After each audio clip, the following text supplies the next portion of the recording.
Bem-vindos a mais um episódio do podcast Beethoven no Boteco.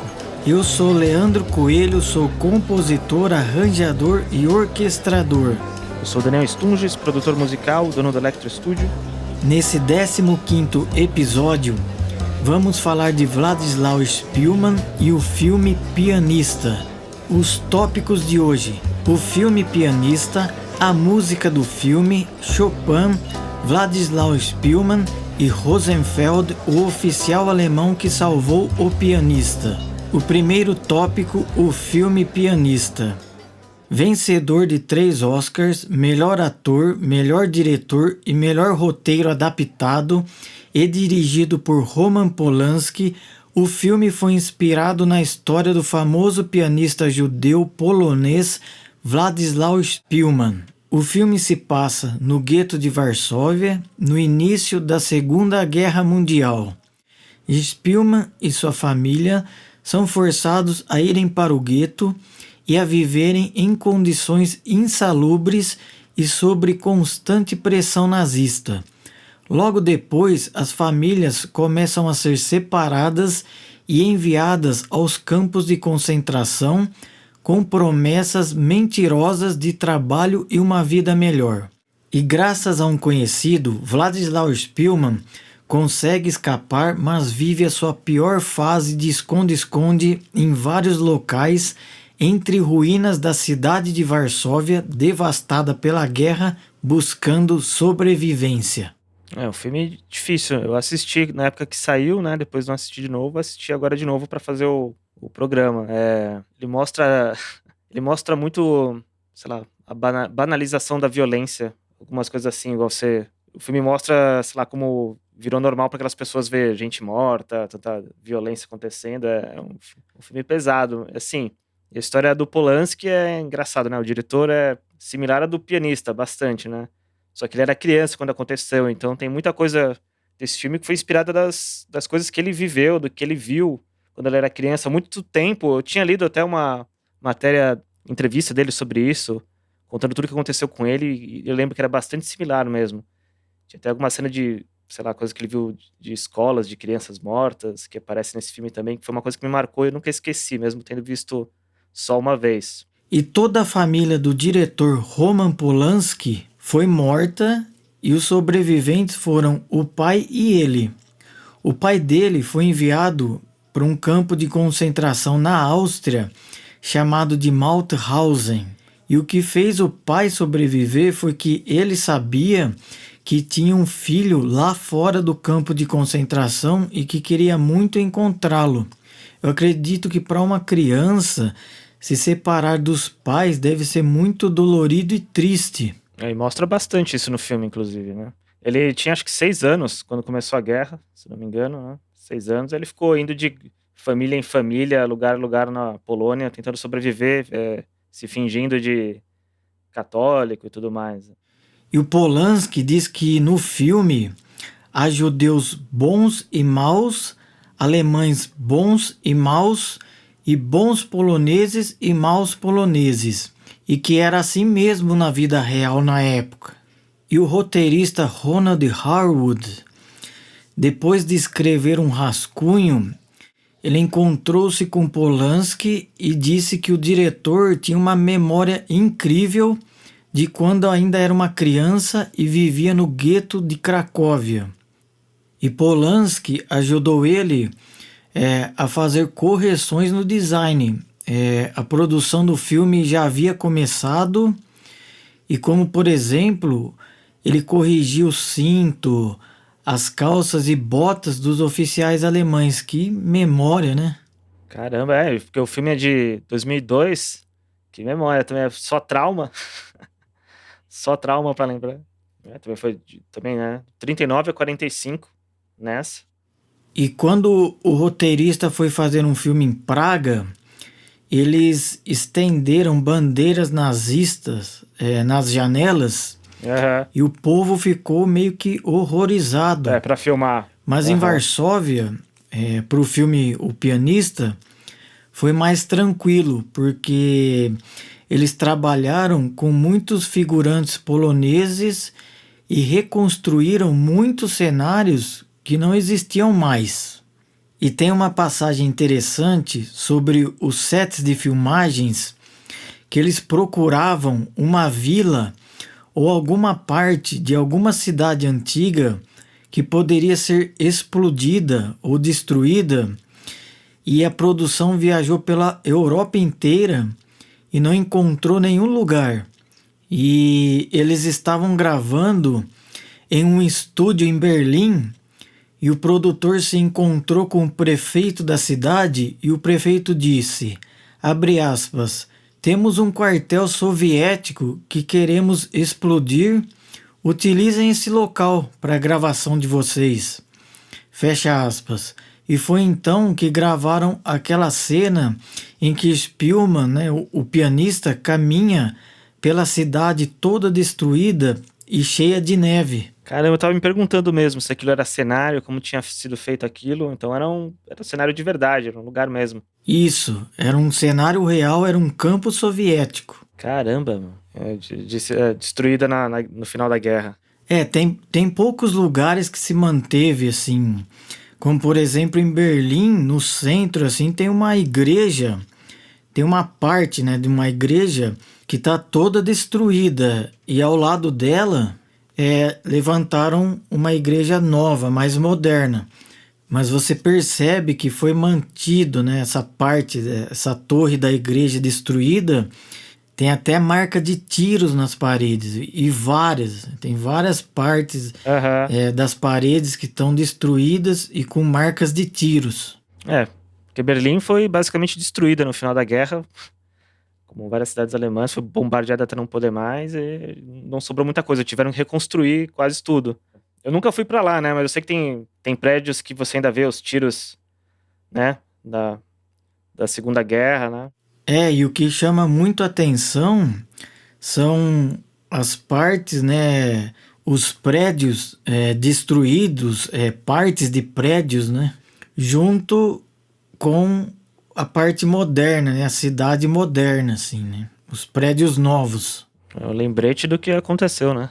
E tem uma cena no filme que me chamou muito a atenção, que é o Władysław tocando Chopin ao vivo na rádio de Varsóvia e inicia os bombardeios.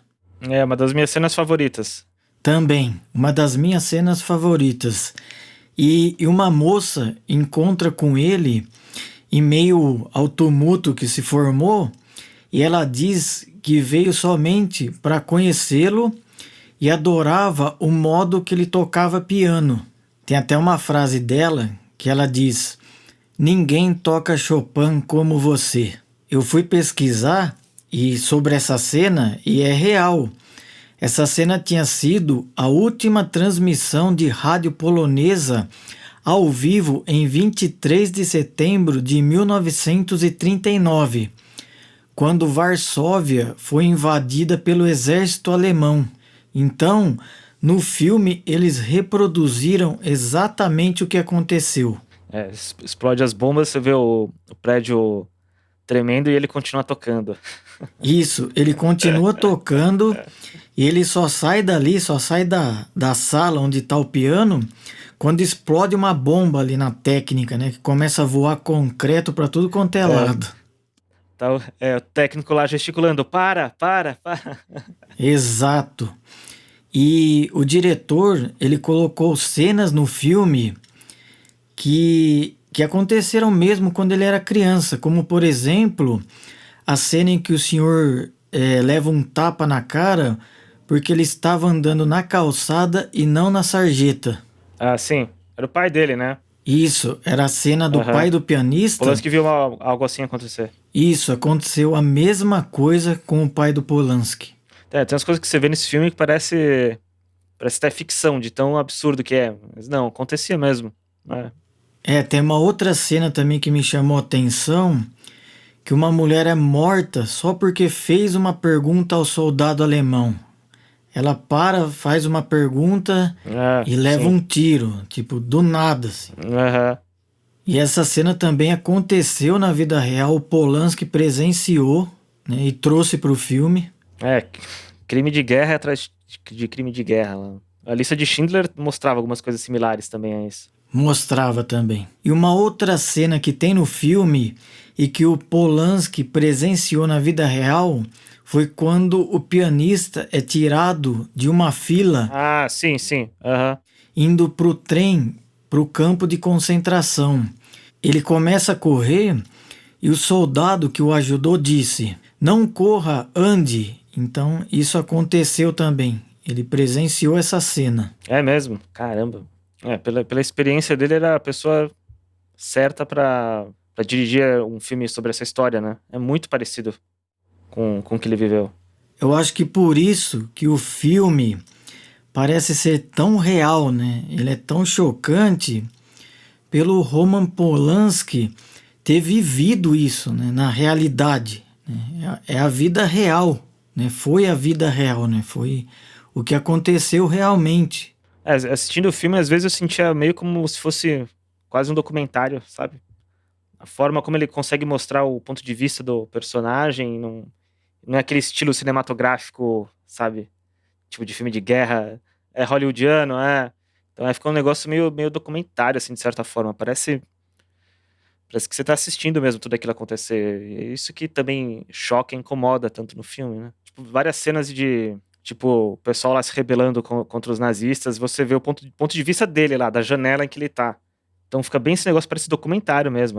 Eu acho bem interessante isso. Não tem essa coisa de...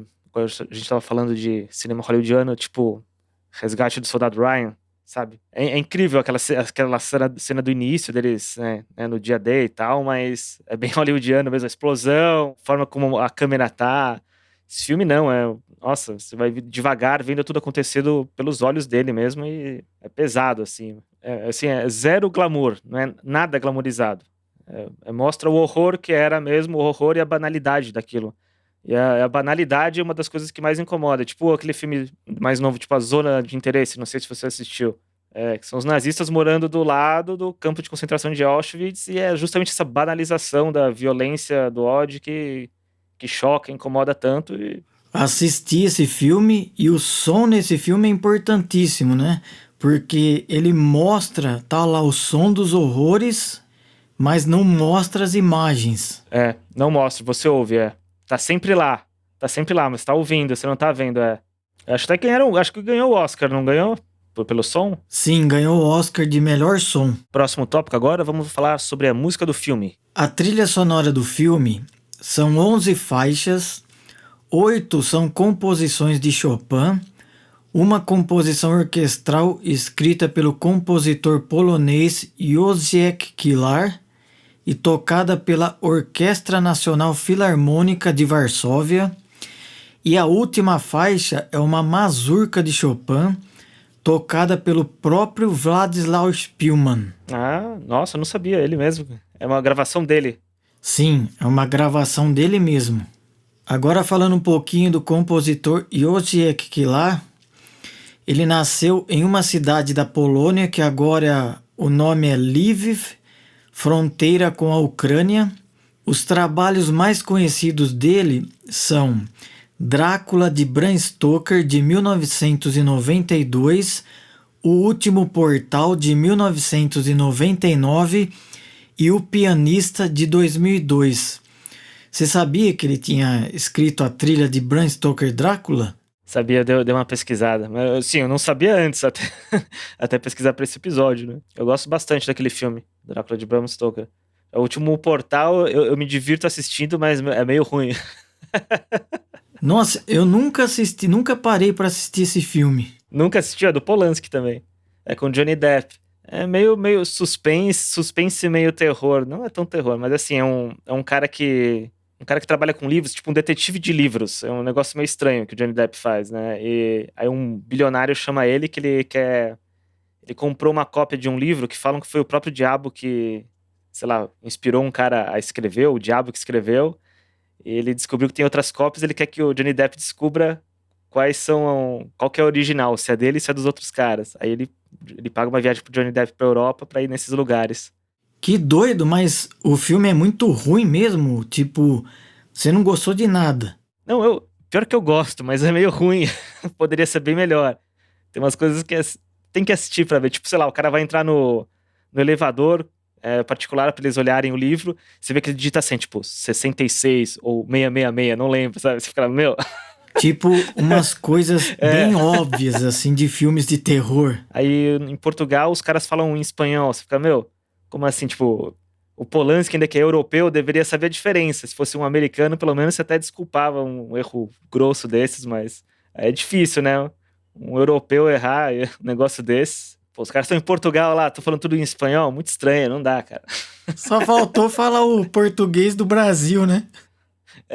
Antes fosse, pelo menos era português. Assista aí, depois quero ver o que você acha. Vou assistir. E voltando ao compositor József Kilar, ele compunha músicas para concertos, sinfonias, sonatas, música de câmara. Suas referências são Debussy e Ravel. József foi um dos compositores de música clássica mais bem visto da Polônia. Foi membro do movimento de vanguarda polonês na década de 60. Então, ele era mais compositor de concerto do que de filmes. E uma outra coisa interessante é que o pianista que gravou a maioria das músicas da trilha sonora do filme chama-se Janusz Oleniczak. Eu não sei se eu estou sabendo pronunciar corretamente o sobrenome dele, que é polonês, é meio complicado. Tudo que é polonês é quase impronunciável pra gente. É difícil. É difícil pra gente, assim, é bem difícil. Ele faleceu aos 72 anos no dia 20 de outubro desse ano, Nossa. De 2024. E por coincidência, enquanto estávamos fazendo a pesquisa para esse episódio do podcast. Caramba, hein? É uma pena, porque ele era um excelente intérprete de Chopin. É uma trilha que, de novo, segue essa linha do filme de não ser nada glamourizado ou hollywoodiano. Você quase não tem música no filme, mas quando ele toca, né? Toda é só quando ele toca, eu acho, né? Nunca mostra alguma música não diegética. Às vezes tem algumas músicas instrumentais, principalmente quando mostra a vida no gueto. Então, essas músicas foram compostas originalmente para o filme, né, pelo compositor. Tá. E na maioria das vezes são orquestrais, orquestra de cordas, tem também madeiras. Mas assim, eu achei que foi legal, foi de uma forma muito bem feita, porque às vezes quando os filmes são assim, eles ficam meio chatos. Você começa a perceber que o filme tá meio chato, aí você começa a perceber o silêncio dele, fica um negócio meio estranho. Nesse eu não senti isso. Não deixou o filme devagar, difícil, nem nada. Só reforçou a visão, né, do filme. Concordo, também senti isso. Então vamos para o próximo tópico, Chopin. Chopin nasceu em março de 1810 e faleceu em 17 de outubro de 1849. Chopin foi um compositor polonês e pianista do período romântico que escreveu inúmeras peças para piano, na maioria piano solo. Ele escreveu concertos para piano e músicas de câmara. As principais obras para piano de Chopin incluem mazurcas, valsas, noturnos, poloneses, scherzos, prelúdios e sonatas. Suas influências foram a música folclórica polonesa, a música de Mozart e Schubert. Mozart sempre influenciando. Eu já vi ele gostava muito mesmo de Mozart. Eu acho que foi ele que eu vi falando uma frase dele que era tipo, coitado de mim, só tenho um piano na cabeça enquanto o Mozart tinha uma orquestra inteira. Eu acho que foi ele que eu vi falar isso, né? Isso, e além de Mozart, Chopin também citou Bach como os dois compositores mais importantes na formação de sua perspectiva musical. Teve até um jornalista e crítico musical francês chamado Léon Scudrier que escreveu sobre Chopin naquela época. Olha só que legal que ele disse, abre aspas, pode-se dizer que Chopin é o criador de uma escola de piano e uma escola de composição. Na verdade, nada se iguala à leveza, à doçura do modo que ele toca piano, Além disso, nada pode ser comparado às suas obras cheias de originalidade, distinção e graça. Fecha aspas. Eu separei algumas peças de Chopin como sugestão. Então, a primeira é a minha preferida, é o Noturno em Dó sustenido menor, número 20, 24 Prelúdios, Piano Concerto número 1, Valsa do Minuto em Ré bemol maior, opus 64, número 1, Noturnos, opus 9 e Poloneses, opus 40. Tem bastante coisa. O Chopin, quando eu ouvia bastante, eu colocava os discos e não prestava tanta atenção nas músicas. Esse é um dos problemas meu com música clássica, tipo, sonata em Ré menor, número... Só quando é tipo Mozart que eu entendo mais, aí eu lembro até esses nomes, mas... Agora, o próximo tópico, que é o principal desse episódio, Władysław Szpilman, o pianista. Szpilman nasceu na Polônia em 1911.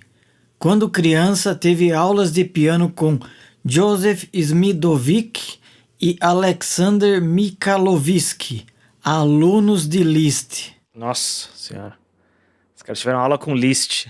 Pois é outro nível. E em 1931 ele foi estudar na Academia de Música em Berlim. Quando a Polônia foi atacada, Szpilman tinha seus 20 e poucos anos e já era um conceituado pianista e trabalhava em uma rádio na cidade de Varsóvia. E em 23 de setembro de 1939, a rádio de Varsóvia foi bombardeada e naquele momento ele estava tocando a peça Noturno em Dó sustenido menor de Chopin, que é a minha preferida, que eu citei lá nas sugestões. E essa passagem é mostrada logo no início do filme. E por ser judeu, junto com a sua família, eles foram expulsos de seus apartamentos e enviados para o gueto de Varsóvia. Em 1942, um conhecido dele, que estava trabalhando para o exército alemão, impediu Władysław de embarcar em um dos trens que iriam transportar os judeus para os campos de extermínio. Então, com a ajuda de conhecidos e um oficial alemão, ele conseguiu sobreviver à guerra. Em janeiro de 1945, Varsóvia se liberta da guerra e ele começa a escrever suas memórias e horrores vividos na guerra e sobre a vida no gueto. O livro foi publicado em 1946. Então foi desse livro que foi inspirado o filme. Eu até vi que o roteiro era ele e o Polanski, né? Porque é bem inspirado no livro mesmo. E depois de um tempo, a rádio foi reaberta com Szpilman tocando aquela peça de Chopin que anos atrás foi interrompida por uma bomba. Ele foi nomeado diretor musical da rádio e teve uma grande carreira fazendo concertos e apresentações pela Europa e Estados Unidos. Depois de passar tudo aquilo, nossa senhora, cara. De 39 a 45, putz. E o diretor Roman Polanski chegou a encontrar-se com ele algumas vezes e comentou sobre levar as memórias do livro para o cinema. E ele ficou feliz, né? Porque um compatriota iria fazer esse trabalho. Mas não deu tempo. Infelizmente, Władysław faleceu poucos meses antes de iniciar as gravações do filme. 6 de julho de 2000, aos 88 anos. Pelo menos ele sabia que iam fazer e ficou feliz com isso. Pelo menos ele morreu sabendo que queriam levar as memórias dele pro mundo, né? Aham. Ainda é um filme que ganhou Oscar, né? O último tópico, o oficial alemão que salvou Szpilman, Wilhelm Rosenfeld.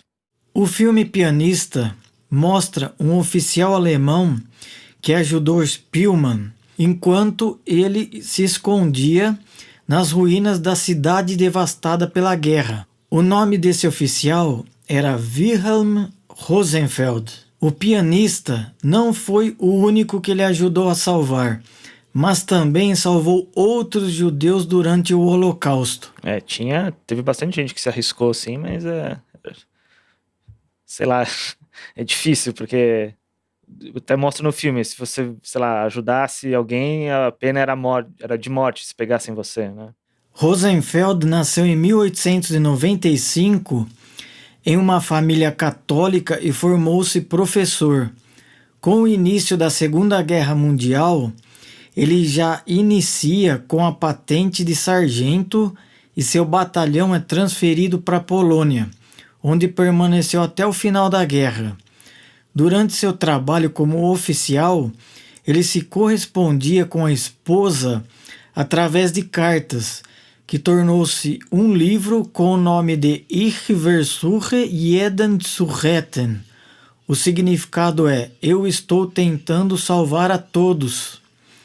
Nas cartas, ele demonstrava o amor pela família, a preocupação com a esposa e os filhos e também a fé, que ele dizia que lhe dava forças para passar tudo o que estava passando. Então, naquela época, né, a correspondência ou era por cartas ou era por rádio, né? Mas a guerra tava só começando, na verdade. 39, dá até desespero ver isso na cena. Tipo, meu bisavô, que era russo, ele já morava no Brasil aqui fazia tempo, mas ele ouvia a rádio, às vezes em alemão, aqui, sei lá como pegava, se era ondas curtas e tal. Minha avó que já contou isso. Ele entendia alemão, aí ele, de forma clandestina, que era proibido ouvir. Aqui no Brasil, imagina como era na Europa, então, né? Que ele ouvia e contava as notícias da guerra pra família, né? Que ele tava longe da guerra, sentia os efeitos, mas nem de perto o que tinha lá, né? Ainda ouvindo, tipo, rádio alemão, né? Então era a versão alemã do que estava acontecendo, né? Eles podiam ouvir sei lá, o que os americanos diriam, o que os ingleses diriam. E em uma das correspondências para a esposa, ele fala sobre o desligamento interior com o nazismo depois de presenciar a crueldade que estava acontecendo ao seu redor. E antes da entrada do exército russo em Varsóvia, Rosenfeld conheceu Spielmann e ajudou ele fornecendo alimentos em um edifício que o pianista usava como esconderijo. Spielmann chegou a tocar uma peça de Chopin, o Noturno em Dó menor, ao oficial, para demonstrar que era músico. Dele tocando piano e o cara ouvindo. Em dezembro de 1944, o oficial se despede de Władysław e em janeiro de 1945 a União Soviética conquista Varsóvia. O oficial Rosenfeld morreu em um campo soviético em 1952 e depois de estudarem as cartas, diários e esforços do filho do pianista, o Comitê do Memorial do Holocausto em Jerusalém nomeou Rosenfeld como justo entre as nações. Tipo Schindler. Schindler também foi, né? Isso, tipo Schindler, mas o Schindler conseguiu ajudar muito mais pessoas. Parece que foi bastante gente, Foi muita gente, mas é porque o Schindler, ele era dono de uma fábrica, né? Que eu colocava todo mundo como se fosse empregado dele. Do que eu vi, assim, o Spielmann foi mais atrás de tentar ajudar esse oficial do que mostra no filme até, né? Acho que ele colocou até o filho dele depois pra pesquisar e tentar ajudar também, mas eles não conseguiram tirar ele da prisão, porque estava na União Soviética, já estava tendo a Guerra Fria, então foi complicado. Mas aí acabou acontecendo isso aí que você falou, né, no final, né?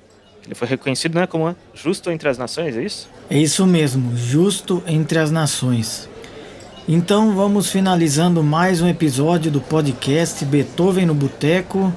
Esperamos que tenham gostado do assunto e aprendido. E até um próximo episódio. Esse foi mais um episódio de Beethoven no Boteco. Muito obrigado por nos ouvirem. E... peraí, eu nunca vi esse pianista por aqui.